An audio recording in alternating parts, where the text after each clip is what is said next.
Ada satu penderitaan yang sering dipendam atau dianggap remeh oleh banyak bapak-bapak yang sudah berusia di atas 60 tahun. Mereka mengira ini adalah hal yang wajar seiring bertambahnya usia, yaitu malam-malam panjang yang tidak tenang. Baru saja terlelap sebentar, rasa ingin kencing sudah memaksa untuk bangun. Bukan hanya sekali, tapi bisa 2 kali, 3 kali, bahkan lebih setiap malamnya. Banyak pria sering bercanda, namanya juga mesin sudah tua, wajar kalau rewel. Tapi kenyataan secara ilmiah jauhan mengkhawatirkan. Statistik medis menunjukkan bahwa lebih dari 50% pria di usia 60 hingga 70 tahun harus terbangun setidaknya 2 kali setiap malam untuk buang air kecil. Hal ini bukan hanya sekedar gangguan, tapi secara diam-diam menghancurkan kesehatan vitalitas bapak jauh lebih parah dari yang dibayangkan. Saat tidur terputus-putus, tubuh tidak bisa masuk ke fase tidur nyenyak untuk memulihkan hormon testosteron secara alami. Akibatnya, saat bangun pagi, tubuh terasa sangat lelah, pikiran lesu, dan urusan ranjang pun jadi terganggu. Istilahnya, perintah atasan tidak didengar oleh bawahan. Gairah pun menurun drastis. Saat menghadapi kondisi ini, banyak orang beralih ke jahe sebagai obat ajaib. Kita sering mendengar bahwa jahe menghangatkan ginjal. Jahe baik untuk pria, lalu kita mulai minum teh jahe sebanyak-banyaknya. Namun ada kenyataan pahit yang jarang diberitahukan. Hingga saat ini, belum ada uji klinis berkualitas tinggi yang memastikan bahwa hanya dengan meminum jahe sendirian dapat menyembuhkan total gejala kencing malam. Bahkan jika digunakan dengan cara dan waktu yang salah, jahe justru bisa membuat bapak lebih sering kencing, merasa panas dalam, atau bahkan berbahaya jika bapak memiliki penyakit penyerta seperti jantung atau lambung. Jahe adalah teman yang luar biasa, tapi harus digunakan dengan benar sebagai pendukung, bukan sebagai obat dewa. Lalu, bagaimana cara mengubah jahe murah yang ada di dapur menjadi senjata yang benar-benar efektif dan aman untuk melindungi prostat? Dalam video hari ini, saya tidak hanya akan bicara tentang manfaatnya, tapi yang lebih penting, saya akan memandu Bapak melakukan 3 cara penggunaan jahe yang paling sesuai dengan standar medis. Cara ini sudah disaring ketat untuk membantu Bapak tidur lebih nyenyak, mengurangi kencing malam, dan mengembalikan stamina masa tua dengan cara yang paling aman. Sebelum masuk ke cara peracikan yang spesifik, saya ingin Bapak memahami betul mengapa rimpang jahe kecil ini begitu sering disebut-sebut dalam menjaga kesehatan pria. Kita tidak minum hanya berdasarkan desas-desus, tapi berdasarkan dasar ilmiah. Rahasianya terletak pada senyawa yang menciptakan rasa pedas khas jahe. Ilmu pengetahuan menamainya gingerol, sogaol, dan zinjeron. Bapak bisa membayangkan seperti ini agar lebih mudah. Seiring berjalannya waktu, prostat pria ibarat mesin yang terus bekerja tanpa henti selama 60 tahun. Ia mulai berkarat dan mengalami pembengkakan ringan. Dalam dunia medis, ini disebut peradangan kronis dan stres oksidatif. Peradangan diam-diam inilah yang membuat prostat membesar, lalu menekan kandung kemih dan saluran kencing. Akibatnya, Bapak terus merasa ingin kencing meskipun urin yang keluar tidak banyak. Disinilah senyawa gingerol dalam jahe berperan sebagai petugas pemadam kebakaran alami saat masuk ke tubuh. Mereka memiliki kemampuan untuk menemukan dan meredakan titik-titik peradangan, serta mengurangi pembengkakan pada jaringan prostat. Penelitian eksperimental menunjukkan bahwa jahe memiliki efek antiinflamasi dan pelindung sel yang sangat kuat. Ia membantu mendinginkan prostat sehingga tekanan pada saluran kemih berkurang. Selain itu, jahe memiliki sifat menghangatkan dan sangat baik dalam melancarkan sirkulasi darah.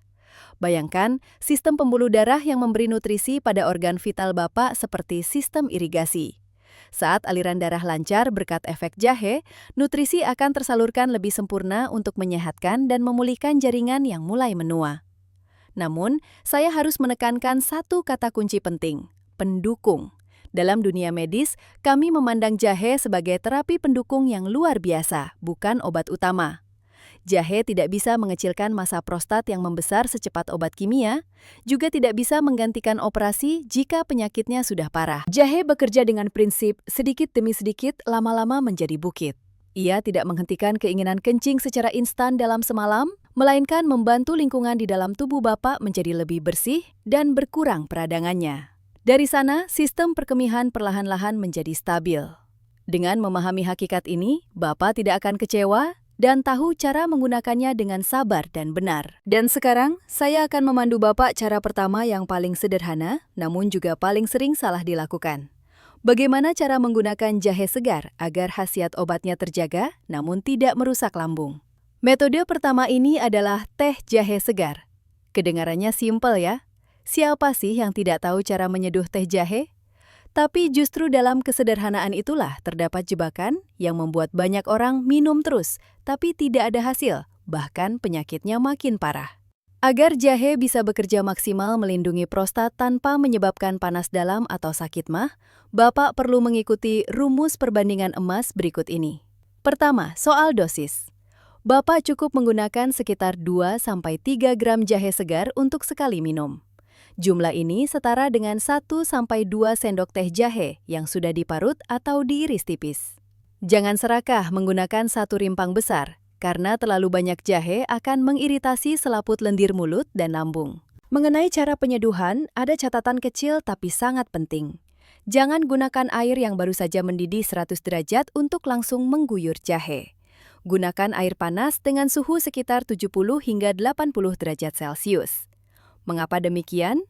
Karena air yang terlalu panas bisa menguapkan minyak atsiri yang berharga dalam jahe. Masukkan jahe ke dalam gelas, tuangkan air panas, lalu tutup rapat. Diamkan selama 5-10 menit. Ini adalah waktu yang cukup agar senyawa aktif seperti gingerol meresap ke dalam air. Jika Bapak merendamnya terlalu lama, teh akan menjadi sangat pedas dan getir, yang jika diminum bisa membuat perut terasa perih dan melilit. Setelah disaring ampasnya, Bapak bisa menambahkan sedikit madu atau beberapa tetes jeruk nipis untuk menambah rasa dan memberikan kemampuan antibakteri ringan. Namun Bapak-bapak, mendapatkan secangkir teh yang enak baru separuh jalan. Separuh sisanya jauh lebih penting dan akan menentukan apakah Bapak tidur nyenyak atau justru terjaga semalaman, yaitu waktu minumnya. Ini adalah kesalahan fatal yang sering saya temui. Banyak orang mengira karena jahe menghangatkan perut dan ginjal, maka meminum secangkir sebelum tidur akan membuat tidur lebih nyenyak. Ini adalah pemahaman yang salah total bagi penderita kencing malam. Faktanya, jahe memiliki sifat merangsang sistem saraf secara ringan dan meningkatkan sirkulasi darah, termasuk meningkatkan aliran darah ke ginjal. Hal ini tanpa sengaja merangsang ginjal bekerja lebih keras, menyaring darah lebih cepat, dan memproduksi urin lebih banyak. Artinya, jahe memiliki efek diuretik atau pelancar kencing ringan. Jika Bapak minum secangkir teh jahe di malam hari, apalagi setelah makan malam, Bapak sebenarnya sedang mengirim sinyal ke tubuh untuk "ayo bekerja", bukannya "ayo istirahat". Hasilnya, kandung kemih akan lebih cepat penuh. Dan malam itu, alih-alih tidur nyenyak, Bapak harus bangun berkali-kali untuk kencing. Rasanya sangat tidak nyaman. Oleh karena itu, aturan mati saat menggunakan teh jahe untuk mengatasi kencing malam adalah hanya minum di pagi atau siang hari. Waktu terbaik adalah saat atau segera setelah sarapan. Di waktu ini, jahe akan membantu mengaktifkan sistem pencernaan, menghangatkan tubuh untuk memulai hari, dan asupan airnya akan diproses habis oleh tubuh sepanjang siang, tidak menumpuk di malam hari. Ingat baik-baik pesan saya, pagi minum jahe, malam jangan. Hanya dengan mengubah waktu minum ini saja, saya yakin dalam beberapa hari Bapak akan merasakan kualitas tidur membaik secara signifikan dan beban bangun di tengah malam akan berkurang. Metode kedua yang ingin saya perkenalkan dikhususkan bagi Bapak yang sibuk, tidak punya waktu untuk menyeduh teh setiap pagi, atau bagi mereka yang tidak tahan dengan rasa pedas menyengat dari jahe segar. Caranya adalah dengan menggunakan kapsul ekstrak jahe terstandarisasi. Mendengar kata kapsul, mungkin Bapak langsung berpikir tentang obat kimia atau suplemen mahal. Namun kenyataannya, ini hanyalah bentuk pengolahan modern yang membantu kita mengontrol dengan tepat jumlah zat aktif yang masuk ke tubuh setiap hari. Tapi hati-hati, pasar saat ini penuh dengan produk yang kualitasnya campur aduk. Jika Bapak pergi ke apotik dan hanya bilang beli kapsul jahe, kemungkinan besar Bapak akan mendapatkan bubuk jahe kering biasa yang dimasukkan ke kapsul. Jenis ini efektivitasnya tidak beda jauh dengan jahe di pasar, tapi harganya bisa 10 kali lipat. Lalu apa rahasianya agar tidak salah pilih? Saat memegang botol produk, gunakan kacamata Bapak dan cari tulisan Standardized Ginger Extract atau tulisan 5% gingerol. Ini adalah sertifikat jaminan kualitas. Ini memastikan bahwa setiap kapsul mengandung jumlah zat antiinflamasi gingerol yang stabil. Mengenai dosisnya, untuk pria di atas 60 tahun yang mengalami masalah kencing malam, Dosis anjuran yang aman adalah antara 250 hingga 500 mg per hari. Biasanya produsen sudah mengemas dosis ini dalam satu kapsul, atau Bapak bisa membaginya menjadi 2 kapsul 250 mg. Cara minumnya juga harus benar agar hasilnya maksimal. Minumlah 1 kapsul sehari jika dosisnya 500 mg, atau 2 kapsul jika dosisnya 250 mg. Waktunya tetap mematuhi aturan pagi hari. Minumlah bersama sarapan atau segera setelah makan dengan segelas air putih. Catatan khusus, jangan pernah minum kapsul jahe saat perut benar-benar kosong. Meskipun sudah dalam bentuk kapsul, sifat panas jahe tetap bisa menyebabkan rasa tidak nyaman atau gangguan pencernaan ringan jika lambung kosong. Keunggulan metode ini adalah praktis dan akurat. Bapak tidak perlu khawatir potongan jahenya terlalu tebal atau terlalu tipis hari ini. Tapi sebagai gantinya, metode ini butuh kesabaran. Jangan berharap minum hari ini, besok kencing malam langsung hilang. Berikan waktu bagi tubuh Bapak. Biasanya perlu dikonsumsi rutin selama 60 hari berturut-turut agar zat aktifnya meresap dan meredakan peradangan di prostat. Setelah 2 bulan, berhentilah sejenak selama sekitar 1 minggu untuk mendengarkan perubahan positif pada tubuh sebelum memutuskan untuk lanjut kembali. Jika kedua cara tadi masih dirasa merepotkan, atau Bapak tidak suka merasa seperti sedang minum obat, maka metode ketiga ini adalah solusi paling alami, paling murah, dan bekerja perlahan namun pasti. Caranya adalah menjadikan jahe sebagai bumbu wajib dalam hidangan sehari-hari. Di sini, saya menyarankan penggunaan bubuk jahe murni. Mengapa bubuk dan bukan rimpang segar? Karena jahe bubuk sudah melalui proses pengeringan. Sifat hangatnya masuk ke sistem pencernaan dengan lebih lembut, jarang menyebabkan lonjakan panas atau iritasi kuat seperti jahe segar, dan yang terpenting, sangat praktis disimpan. Bapak bisa menemukannya dengan mudah di toko bumbu atau supermarket. Tapi ingat, belilah bubuk jahe murni 100% untuk memasak, bukan bubuk minuman jahe instan yang sudah dicampur gula ya. Cara menggunakan metode ini ibarat kita membumbui makanan dengan garam atau merica. Sangat ringan dan sederhana.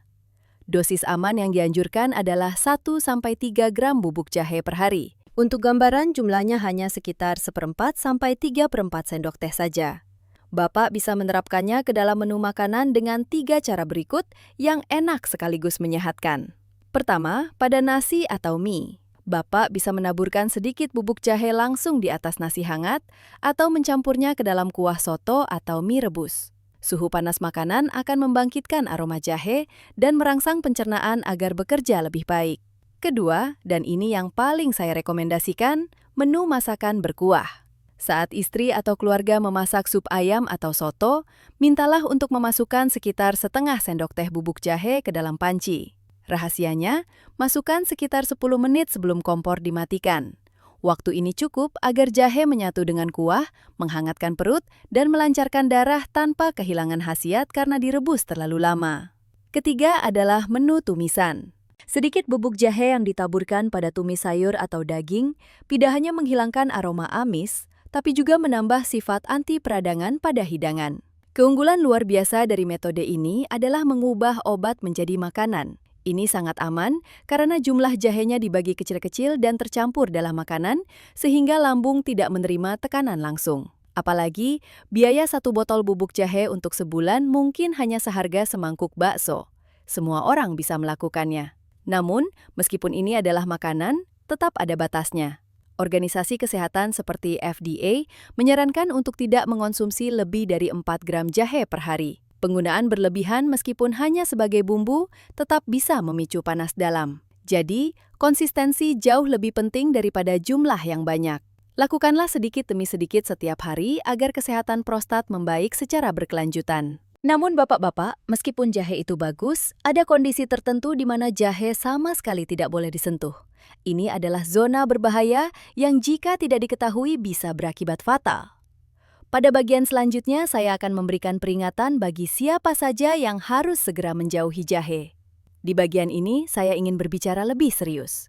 Jika bagian sebelumnya adalah saran untuk hidup sehat, bagian ini adalah peringatan agar Bapak tetap selamat. Jahe adalah obat berharga, tapi bagi sebagian orang dalam kondisi tertentu, ia bisa berubah menjadi racun. Saya akan merinci 4 kelompok orang yang harus sangat berhati-hati atau bahkan menjauhi jahe agar tidak mengundang petaka. Kelompok pertama, orang dengan gangguan pembekuan darah atau yang akan menjalani operasi.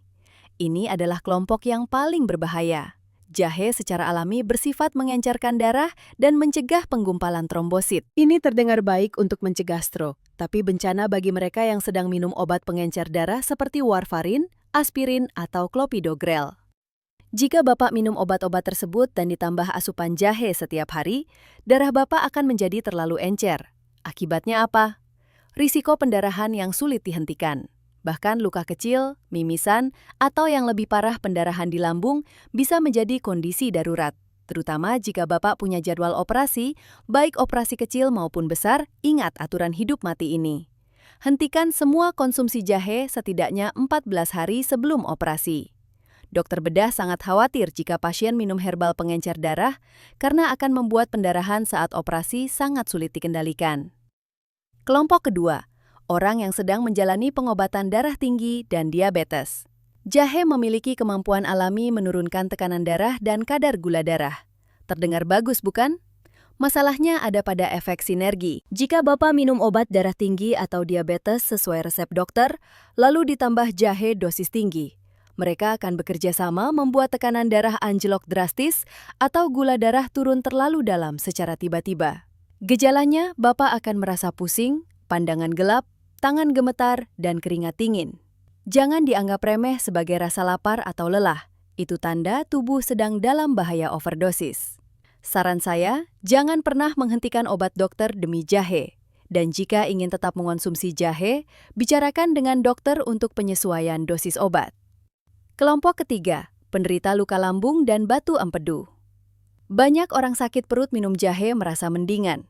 Jadi mereka pikir jahe bagus untuk semua sakit perut. Itu salah. Jika Bapak punya luka lambung atau tukak usus yang parah, jahe justru merangsang lambung memproduksi lebih banyak asam, yang membuat luka makin perih. Terutama bagi Bapak yang punya batu empedu, jahe merangsang kantung empedu untuk berkontraksi lebih kuat. Jika ada batu di dalamnya, kontraksi kuat ini bisa mendorong batu berpindah dan menyumbat saluran empedu, memicu rasa sakit luar biasa yang disebut kolik empedu akut. Dan terakhir, saya ingin menceritakan sebuah kisah nyata dari catatan medis sebagai pelajaran. Sebuah jurnal medis pernah mencatat kasus seorang pria berusia 43 tahun. Pria ini menderita nyeri lutut dan mengikuti saran pengobatan tradisional dengan meminum teh jahe pekat setiap hari selama 15 tahun tanpa henti. Dia mengonsumsi 2-3 sendok makan jahe kering setiap hari, sebuah dosis yang sangat tinggi. Hasilnya, alih-alih sehat, dia mulai mengalami retensi urin, kencing yang sulit, dan sakit yang berlangsung selama 4 tahun tanpa diketahui penyebabnya. Dia sudah periksa kemana-mana dan minum berbagai obat, tapi tidak sembuh. Akhirnya, ketika dokter menemukan kebiasaannya mengonsumsi jahe dan memintanya berhenti, sebuah keajaiban terjadi. Hanya dalam 8 minggu setelah berhenti minum jahe, semua gejala kencing yang menyakitkan hilang total. Pelajaran berharga di sini adalah jahe, dosis tinggi di atas 4 gram sehari dan digunakan dalam jangka panjang justru bisa mengiritasi lapisan saluran kemih, menyebabkan peradangan balik, dan memperparah kondisi kencing malam Bapak. Jangan pernah berpikir herbal itu tidak ada efek sampingnya, lalu meminumnya sebanyak mungkin. Dengarkan tubuh Bapak. Jika melihat gusi berdarah, lebam di kulit, atau kencing terasa perih setelah minum jahe, segera hentikan. Jadi kesimpulannya jahe itu baik, tapi tidak cukup sendirian. Untuk benar-benar memenangkan pertempuran melawan kencing malam yang membandel di usia tua, Bapak butuh strategi menyeluruh yang menggabungkan asupan dari dalam dan latihan dari luar. Bagian selanjutnya adalah kepingan puzzle terakhir untuk menyempurnakan kesehatan Bapak. Bapak-bapak sekalian, jika kesehatan, vitalitas, dan sistem perkemihan pria diibaratkan sebagai sebuah rumah, maka jahe yang saya bagikan tadi ibarat kita mengecat dan memperbaiki dinding luar agar indah dan tidak rembes. Itu sangat bagus dan perlu. Tapi jika pondasi rumahnya sudah goyang dan tiangnya sudah dimakan rayap, maka sebanyak apapun lapisan cat mahal yang Bapak berikan, rumah itu tetap tidak akan kokoh saat dihantam badai. Jahe bukanlah tongkat sihir. Jika Bapak minum jahe dengan rutin, tapi malam harinya tetap melakukan kebiasaan hidup yang salah, maka semua usaha akan sia-sia. Jahe hanya akan benar-benar sakti jika dibarengi dengan gaya hidup yang disiplin.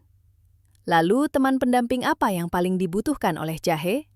Itulah 3 prinsip emas yang saya ingin Bapak mulai lakukan malam ini juga. Prinsip 1. Tutup keran tepat waktu.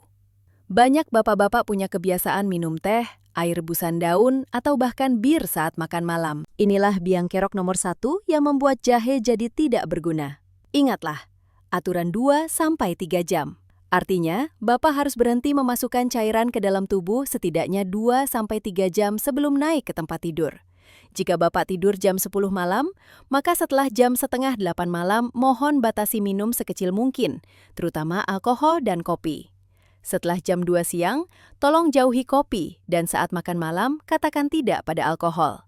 Karena kedua benda ini adalah zat pelancar kencing yang sangat kuat. Mereka merangsang kandung kemih bekerja 2 kali lipat sehingga ginjal membuang air terus-menerus. Minum jahe untuk menghangatkan ginjal, tapi tetap minum kopi atau bir untuk merusak ginjal. Itu ibarat menimba air dengan ember bocor. Prinsip 2. Perkuat bendungan dengan senam Kegel. Mengapa kita sering kencing malam? Salah satunya karena otot kandung kemih dan otot dasar panggul sudah mulai menua, kendur, dan tidak lagi bisa menahan urin sekuat saat muda. Jahe membantu mengurangi radang, tapi jahe tidak bisa membuat otot Bapak jadi kencang kembali. Bapak perlu melakukan senam Kegel. Caranya sangat simpel. Bayangkan Bapak sedang kencing, lalu harus menahannya secara mendadak. Otot yang Bapak gunakan untuk menahan kencing itulah otot dasar panggul. Setiap hari, berlatihlah mengencangkan otot itu selama 3 detik, lalu lepaskan. Lakukan 10 kali dalam 1 sesi, dan lakukan 3 sesi dalam sehari. Bapak bisa melakukannya sambil menonton TV atau membaca koran. Tidak akan ada yang tahu. Konsisten melakukan latihan ini dibarengi minum jahe, dalam 1 bulan, Bapak akan merasakan kontrol kencing jauh lebih baik. Tidak lagi merasa kebelet sedikit harus langsung lari. Prinsip 3.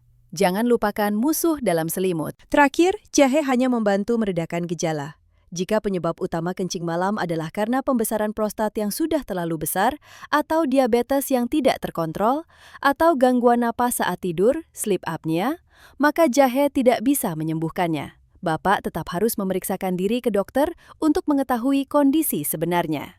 Jika Bapak sedang minum obat dari dokter, teruskanlah. Jahe akan menjadi asisten yang hebat agar obat bekerja lebih efektif dan tubuh terasa lebih nyaman, bukan untuk menggantikan pengobatan medis secara total. Ingatlah rumus ini. Jahe ditambah gaya hidup sehat ditambah kepatuhan medis sama dengan tidur nyenyak. Kurang satu saja, maka keseimbangan itu akan tumbang. Sebagai penutup video hari ini, saya ingin memberikan ringkasan agar Bapak bisa langsung bertindak. Kita sudah menempuh perjalanan panjang untuk memahami jahe, bumbu dapur kecil dengan perlindungan besar. Ingatlah 3 prinsip emas menggunakan jahe. Tepat waktu, pagi minum jahe, malam jangan. Tepat dosis, cukup 2-3 gram sehari, jangan serakah. Dan tepat rencana, sabar selama minimal 60 hari dibarengi pembatasan minum malam dan senam Kegel. Usia 60 atau 70 tahun bukan berarti kita harus pasrah hidup dengan kelelahan atau malam yang tanpa tidur. Tubuh Bapak masih punya kemampuan pulih yang ajaib, asalkan kita tahu cara merawatnya dengan benar.